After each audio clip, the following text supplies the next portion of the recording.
ఒక పద్దు ఉంది, పద్దు మీద మంచి చెడు మాట్లాడాలి. ఒక బడ్జెట్ పెట్టినాం 2,91,90,000 కోట్లు ఏదైతే పెట్టిరో ఈ డబ్బు 3 లక్షల కోట్ల డబ్బు ఏనంగెళ్ళి వస్తుంది అని అడిగిన సభ్యుడు ఉన్నాడు? యాక్చువల్ రిసీట్స్ ఏంటి అనేది ఉందా?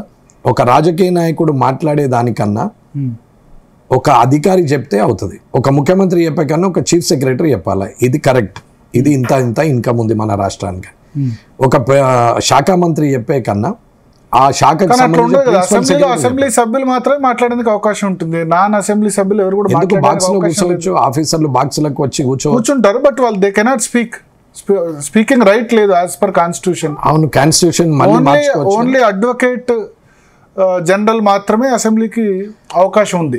జీతాలు పెంచుకోవడానికి కాన్స్టిట్యూషన్ మార్చినప్పుడు ఒక అధికారితో ప్రజలకు చెప్పించగలిగే ధైర్యము దమ్ము ప్రభుత్వానికి ఉన్నప్పుడు కాన్స్టిట్యూషన్ మార్చొచ్చు. మీరు కదా మార్చాల్సింది, కేంద్రంలో మీరున్నారు. కాన్స్టిట్యూషన్ మార్చాలంటే దానికి ఇక్కడ రేవంత్ రెడ్డి ఏం చేస్తారు, కాంగ్రెస్ గవర్నమెంట్ ఏం చేస్తుంది? ప్రపోజల్ పంపాలా? మేము ఇట్లా అధికారులతోనే ప్రజలకు చెప్పిస్తామని ప్రపోజల్ పంపించాలా?